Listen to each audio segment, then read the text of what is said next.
నమస్తే, welcome to RP7 TV news. నేను మీ ఆదిత్య. ముందుగా బులెటిన్ హెడ్లైన్స్. ఇవాళ 5 జిల్లాల కలెక్టర్లతో ధరణి కమిటీ భేటీకి క్షేత్రస్థాయి భూ సమస్యలపై ఆరా తీసే అవకాశం. ఇవాళ హైదరాబాద్కు ఏఐసిసి చీఫ్ ఖార్గే, రేపు బూత్ లెవెల్ ఏజెంట్లతో కీలక భేటీ.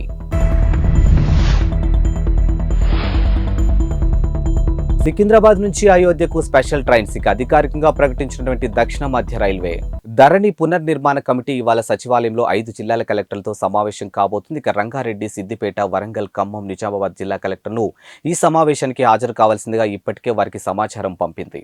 అయితే ధరణి సమస్యలు, వాటి పరిష్కారానికి సలహాలు తహసీల్దార్లు, ఆర్టీఓలు దర్యాప్తు నివేదికలు ఇచ్చే సమయంలో ఎదురవుతున్నటువంటి ఇబ్బందులతో పాటు పోర్టల్లో ఆర్టీఓ, తహసీల్దార్లకు అదనంగా కల్పించాల్సినటువంటి వెసులుబాట్లు, న్యాయ సంబంధిత సమస్యలు, చేయాల్సిన మార్పులు చేర్పులతో పాటు నిజామాబాద్ జిల్లాలో భూభారతి వివరాలు రావాలని రెవెన్యూ శాఖ ముఖ్య కార్యదర్శి నవీన్ మిట్టల్ కలెక్టర్లకు ఆదేశాలు జారీ చేశారు.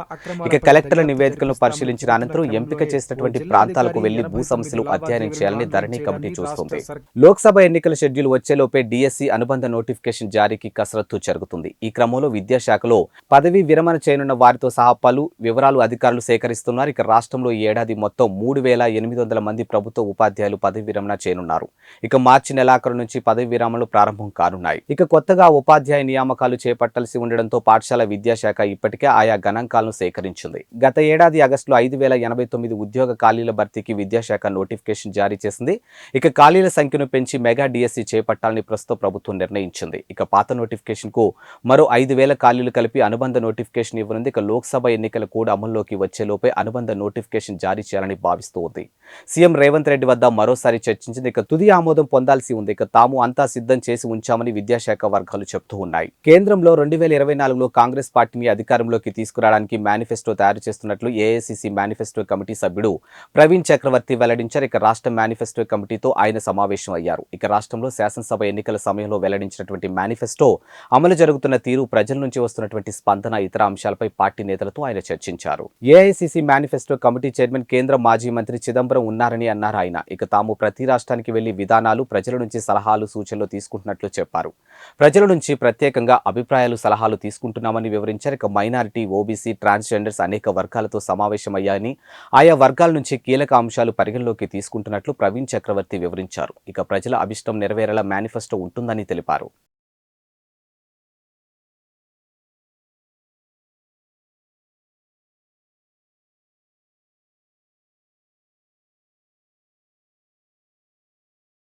పార్లమెంటు ఎన్నికలను దృష్టిలో ఉంచుకొని రేపు ఎల్బీ స్టేడియంలో కాంగ్రెస్ బూత్ లెవెల్ ఏజెంట్లతో సమావేశం నిర్వహిస్తూ ఉన్నారు. ఈ సమావేశానికి ముఖ్య అతిథిగా ఏఐసిసి అధ్యక్షులు మల్లికార్జున ఖార్గే హాజరవుతున్నారు. బూత్ లెవెల్ ఏజెంట్లు అంతా హాజరయ్యేటట్లు చూడాలని సీఎం రేవంత్ రెడ్డి సూచించినట్లు పీసీసీ కార్యనిర్వాహక అధ్యక్షుడు మహేష్ కుమార్ గౌడ్ తెలిపారు. ఇక అసెంబ్లీ ఎన్నికల పార్టీని గెలిపించడంలో బూత్ లెవెల్ ఏజెంట్లు క్రియాశీలకంగా పనిచేశారని ఆయన కొనియాడారు. ఇక పార్లమెంటు ఎన్నికలను అనుసరించాల్సినటువంటి విధానాలపై ఈ సమావేశంలో ఖార్గే దిశానిర్దేశం చేస్తారని అన్నారు.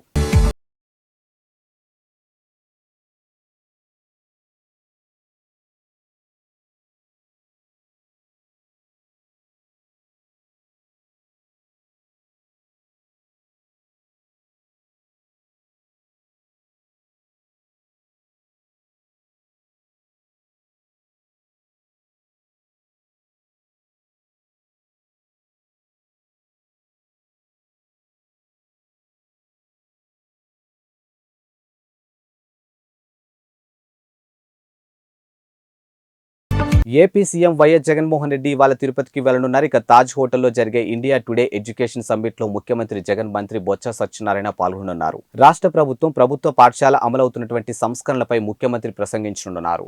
ఈ మేరకు పర్యటన వివరాలు సీఎంఓ వెల్లడించింది. ఇక మధ్యాహ్నం 2:45 తాడేపల్లి నివాసం నుంచి సీఎం బయలుదేరనున్నారు. ఇక తిరుపతిలో తాజ్ హోటల్లో జరిగే ఇండియా టుడే ఎడ్యుకేషన్ సమ్మిట్ లో ముఖ్యమంత్రి పాల్గొని అనంతరం తాడేపల్లికి తిరుగు ప్రయాణం కానున్నారు. ఇక ముఖ్యమంత్రి తిరుపతి పర్యటన కోసం అధికారులు ఏర్పాట్లు చేస్తూ ఉన్నారు. అంబేద్కర్ గారి విగ్రహం ఇది ఇనాగరేషన్ 19వ తారీఖున విజయవాడలో ఒక గొప్ప కార్యక్రమం జరుగుతుంది. దాదాపుగా 404 కోట్ల రూపాయలు, దాదాపుగా 19 ఎకరాలలో 125 అడుగుల బాబాసాహెబ్ అంబేద్కర్ గారి విగ్రహం ఆవిష్కరణ జరుగుతూ ఉంది. సోషల్ జస్టిస్కు ఒక ప్రతిరూపంగా నిదర్శనంగా ఈ కార్యక్రమం జరుగుతూ ఉంది. ప్రతి అడుగులోనూ కూడా ఈ సోషల్ జస్టిస్కి సంబంధించిన సందేశం సచివాలయం స్థాయి నుంచి మొదలు పెడితే రాష్ట్ర స్థాయి దాకా కూడా ప్రతి అడుగులోనూ ఈ సందేశం, ఈ మెసేజింగ్ కరెక్ట్గా జరగాలి. గ్రామ స్వరాజ్యం అంటే ఏమిటి అనే దానికి ఒక అర్థం చెబుతూ, గ్రామ స్థాయిలోని పరిపాలన అనే దానికి మీనింగ్ అనేది ఏమిటి అని తెలియజేస్తూ, ఒక కరప్షన్ లేని వ్యవస్థ, ఒక వివక్షకు తావు లేని వ్యవస్థ ఏకంగా గ్రామ స్థాయిలో ఈరోజు మనం తేగలిగినాము అని అంటే నిజంగా ఒక గొప్ప మార్పు జరిగింది రాష్ట్రంలో. ఈ మార్పుకు ప్రతిరూపంగా అంబేద్కర్ గారి విగ్రహం 19వ తారీఖున ఒక ఫినిషింగ్ టచ్ ఇది చేయబోయే కార్యక్రమం. ఏపీలో కాంగ్రెస్ పార్టీ ఎన్నికల సమరానికి సిద్ధమవుతూ ఉంది. ఏపీలో అసెంబ్లీతో పాటు పార్లమెంటు ఎన్నికలు సమీపిస్తున్న తరుణంలో కాంగ్రెస్ పార్టీ అభ్యర్థుల వేటలో నిగ్నమైంది. ఇవాల్టి నుంచి అసెంబ్లీ ఎంపీ స్థానాలకు పోటీ చేసే ఆశావాహుల నుంచి దరఖాస్తులు స్వీకరించేందుకు సిద్ధమైంది. నేటి నుంచి విజయవాడలోని ఆంధ్రరత్న భవన్లో కాంగ్రెస్ పార్టీ ఎమ్మెల్యే, ఎంపీ అభ్యర్థుల దరఖాస్తుల స్వీకరణ చేపట్టనున్నారు. AP Congress party in-charge Manikrao Tagore దరఖాస్తులు స్వీకరిస్తూ ఉన్నారు. ఉదయం 11 గంటలకు మొదటి అప్లికేషన్ మాణిక్రావు ఠాకూర్ ఇవ్వనున్నారు. ఏపీ కాంగ్రెస్ లో చేరిన వారికి కూడా అప్లికేషన్లు ఇవ్వనున్నారు. ఏపీ కాంగ్రెస్ సభ్యత్వమే అభ్యర్థి మొదటి అర్హత ప్రకటించారు. ఇక పూర్తి అర్హతల పరిశీలన అనంతరం అభ్యర్థులను నిర్ణయిస్తారని ఇప్పటికే ఏపీ పీసీసీ అధ్యక్షురాలు షర్మిల తెలిపారు. ఏపీ కాంగ్రెస్ మాజీలకు పెద్దపీట వేనున్నట్లు తెలిసింది. ఇక తిరిగి కాంగ్రెస్ గూటికి చేరాలని మాజీలకు ఇప్పటికే ఏపీ పీసీసీ అధ్యక్షురాలు షర్మిల పిలుపునిచ్చింది. ఇప్పటికే మాజీలతో పాటు ఎమ్మెల్యేలు తమతో టచ్ లో ఉన్నారని ఏఐసీసీ వర్గాలు పేర్కొంటూ ఉన్నాయి. ఇక ప్రస్తుతం జిల్లాల పర్యటనలో ఉన్నటువంటి ఏపీసీసీ అధ్యక్షురాలు వైఎస్ షర్మిల నేరుగా కలిసి తమకు అవకాశం ఇవ్వాలని ఆశావాహులు కోరుతున్నట్లు తెలిపింది. ఇదిలా ఉండగా షర్మిల కాంగ్రెస్ బాధ్యతలు స్వీకరించినప్పటి నుంచి పార్టీని బలోపేతం చేసే పనిలో నిమగ్నమయ్యారు. ఇందులో భాగంగానే ఆమె ఈ నెల 23 నుంచి 9 రోజుల పాటు రాష్ట్ర వ్యాప్తంగా అన్ని జిల్లాల్లో పర్యటిస్తూ ఉన్నారు. ఇచ్చాపురం నుంచి ఇడుపులపాయి వరకు ఈ పర్యటన కొనసాగుతూ ఉంది. ఈ పర్యటనలో భాగంగా ఆమె జిల్లాల వారీగా సమన్వయ సమావేశాలు ఏర్పాటు చేస్తారు. ప్రతిరోజు 2 జిల్లాల్లో కోఆర్డినేషన్ సమావేశాలు నిర్వహించాలని తలపెట్టారు. ఈరోజు వైఎస్ఆర్ తెలంగాణ పార్టీని కాంగ్రెస్ పార్టీలో విలీనం చేస్తున్నందుకు రాజశేఖర రెడ్డి బిడ్డగా నేను సంతోషిస్తున్నా. ఎందుకంటే ఈ రోజు నుంచి వైఎస్ఆర్ తెలంగాణ పార్టీ కాంగ్రెస్ పార్టీలో భాగమై, కాంగ్రెస్ పార్టీ ఉన్నంత వరకు వైఎస్ఆర్ తెలంగాణ పార్టీ కూడా కాంగ్రెస్ పార్టీలో భాగమై ఉంటుంది. కాబట్టి వైఎస్ఆర్ తెలంగాణ పార్టీ నాయకులు, వైఎస్ఆర్ తెలంగాణ పార్టీ కార్యకర్తలు నాతో పాటు ఈ రోజు చాలా సంతోషంగా ఇండియన్ నేషనల్ కాంగ్రెస్ పార్టీలో విలీనం కావడం జరుగుతుంది. రాజశేఖర రెడ్డి గారు బ్రతికున్నంత కాలం నమ్మకంగా కాంగ్రెస్ పార్టీకి సేవ చేయడమే కాకుండా రాజశేఖర రెడ్డి గారు చనిపోయే నాటికి కూడా కాంగ్రెస్ పార్టీకి సేవ చేస్తూనే చనిపోయారు. ఈ రోజు రాజశేఖర రెడ్డి బిడ్డ కాంగ్రెస్ పార్టీలో చేరుతుంది అంటే రాజశేఖర రెడ్డి గారికి చాలా సంతోషం, చాలా గర్వం కలిగించే విషయం అని నేను నమ్ముతున్నా. ఎందుకంటే ఈ రోజు మన దేశంలోనే అతిపెద్ద సెక్యులర్ పార్టీ కాంగ్రెస్ పార్టీ. కాబట్టి కాంగ్రెస్ పార్టీ మన స్వాతంత్రం వచ్చినప్పటి నుంచి పునాదులు వేయడం దగ్గర నుంచి ఈ దేశాన్ని కట్టడం దగ్గర వరకు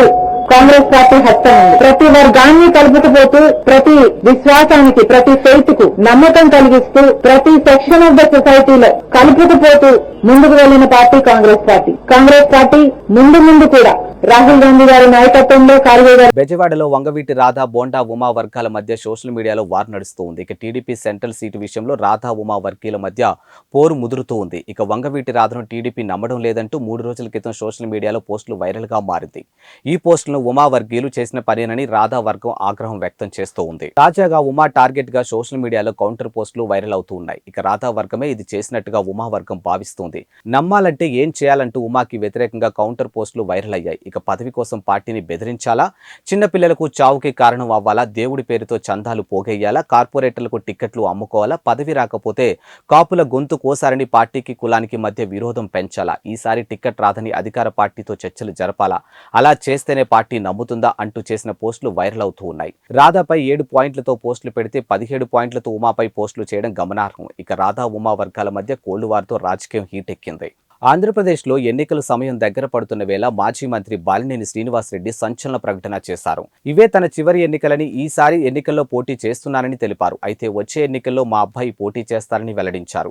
తాను పట్టాల కోసం వెళ్లి కూర్చుంటే పార్టీ మారుతుందని రకరకాల వార్తలు వచ్చాయని అన్నారు. అందరి దయతో తిరిగి ఒంగోలులోనే పోటీ చేస్తున్నానంటూ స్పష్టం చేశారు. ఎంపీ మాగుంట శ్రీనివాసరెడ్డి తాను కలిసి పోటీ చేస్తానని చాలాసార్లు చెప్పామని, ఆ ప్రయత్నాలు కొనసాగుతున్నాయని అన్నారు. ఇక దేవుడి దయ వల్ల అది సాధ్యపడుతుందని భావిస్తున్నట్లు ఆశాభావం వ్యక్తం చేశారు. ఇక సీఎం వైఎస్ జగన్ నాయకత్వంలో ఏపీలో మరోసారి వైసీపీ జెండా ఎగరటానికి ప్రతి కార్యకర్త కృషి చేయాలని బాలినేని పిలుపునిచ్చారు.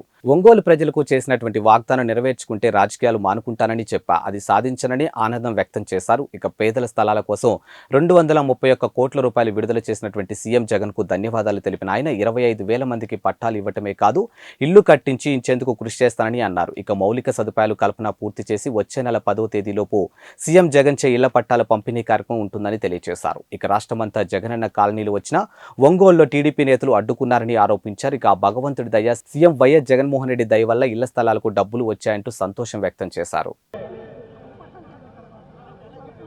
ఒంగోలులో 25,000 మంది పట్టాలు ఇవ్వలేకపోతే నేను పోటీ చేయను అని చెప్పాను.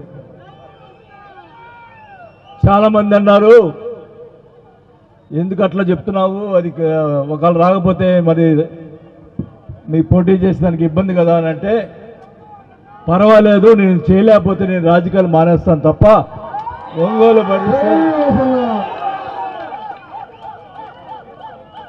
ఏ పరిస్థితిలో ఒంగోలు పట్టాలు ఇవ్వలేకపోతే ఇంకా మనం చేసిన దానికి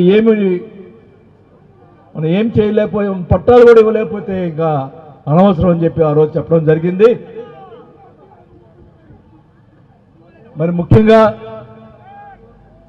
ఈ 25,000 పట్టాలకి 231 కోట్ల రూపాయలు డబ్బులు ఇచ్చినందుకు ముఖ్యమంత్రి గారికి అందరూ కూడా ధన్యవాదాలు తెలియజేసుకుంటా ఉన్నా.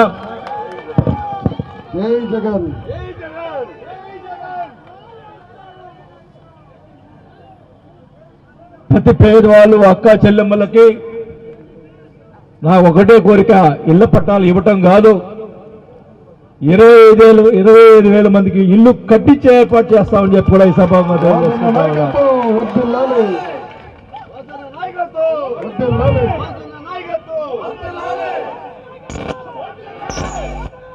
ఇప్పుడు డబ్బులు ఆల్రెడీ వచ్చున్నాయి.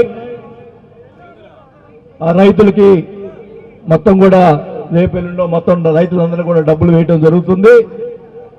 అక్కడ ఇన్ఫ్రాస్ట్రక్చర్ ముందుల రోడ్లు, కరెంటు ముందుల రోడ్లు వేసి, అంటే మళ్ళా ఎలక్షన్ కోడ్ వస్తే మళ్ళీ పట్టాలు ఇచ్చేదానికి ఇబ్బంది కాబట్టి ముందుల రోడ్డు వేసి ముఖ్యమంత్రి గారి చేతుల మీదుగా పట్టాలు ఇచ్చే కార్యక్రమం 10వ తేదీ లోపల జరుగుతుందని కూడా ఈ సభాగా తెలియజేసుకుంటా ఉన్నా.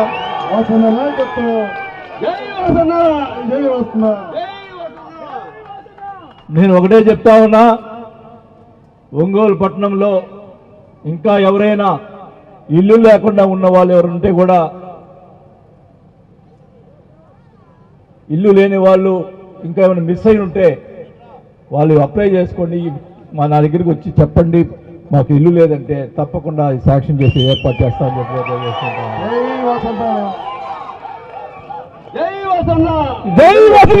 ఒకటే చెప్తా ఉన్నా, ఒంగోలులో ఇంకా పూరి గుడిసె అనేది ఉండకూడదు, ప్రతి ఒక్కరు కూడా పక్కా ఇల్లు అనేది ఉండాలని చెప్పి కూడా ఈ సభగా తెలియజేసుకుంటా ఉన్నాం.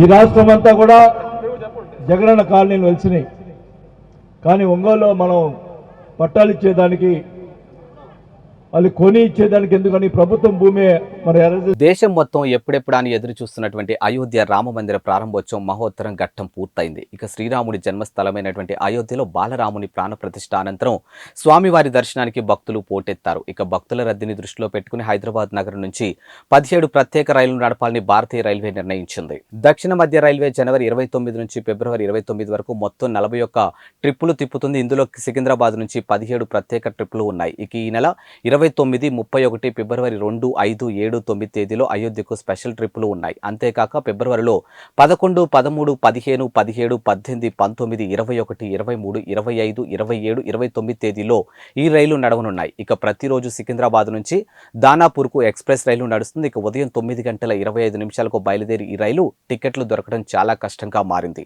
దీన్ని దృష్టిలో ఉంచుకొని ప్రతి శుక్రవారం హైదరాబాద్ నుంచి గోరఖ్పూర్ ఎక్స్ప్రెస్ ను కూడా దక్షిణ మధ్య రైల్వే అందుబాటులోకి తెచ్చింది. ఈ రైలు ఉదయం 10:40 బయలుదేరి అయోధ్యకు మరుసటి రోజు మధ్యాహ్నం 3:30 చేరుతుంది. ప్రపంచవ్యాప్తంగా చోటు చేసుకున్న పరిణామాల నేపథ్యంలో బంగారం ధరలు ప్రతిరోజు మార్పులు చేర్పులు జరుగుతూ ఉంటాయి. ఒక్కరోజు ధరలు తగ్గితే మరికొన్ని రోజుల్లో పెరుగుతూ ఉంటాయి. బంగారం కొనుగోలు చేసే వారికి నిన్న మొన్నటి వరకు ధరలు బెంబేలెత్తిస్తున్నప్పటికీ వరుసగా 3 రోజులు ధరలు స్థిరంగా ఉన్నాయి. బులియన్ మార్కెట్లో 22 క్యారెట్ల బంగారం రేటు 10 గ్రాములు 57,800 వద్ద ట్రేడింగ్ అవుతుంది. అలానే 24 క్యారెట్ల బంగారం తులానికి 63,050 వద్ద స్థిరంగా ఉంది. ఇక ఈ రోజు ఢిల్లీలోని 22 క్యారెట్ల గోల్డ్ రేటు తులానికి 57,950 ఉండగా 24 క్యారెట్ల మేలిమి బంగారం తులానికి 63,200 వద్ద స్థిరంగా కొనసాగుతోంది. హైదరాబాద్ బులియన్ మార్కెట్లో వరుసగా 3 రోజులుగా బంగారం ధరలు స్థిరంగా ఉన్నాయి. 22 క్యారెట్ల బంగారం రేటు 10 గ్రాములు 57,800 వద్ద ట్రేడింగ్ అవుతూ ఉండగా 24 క్యారెట్ల బంగారం 63,050కి కొనసాగుతుంది. ఇక వరంగల్, విజయవాడ, విశాఖపట్నంలో కూడా ఇవే ధరలు కొనసాగుతూ ఉన్నాయి. ఇక బులియన్ మార్కెట్లో బంగారం ధర నేడు స్వల్పంగా తగ్గింది. ఇక కిలో వెండిపై 500 తగ్గి 75,000కు కొనసాగుతుంది.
Real name is Niaz.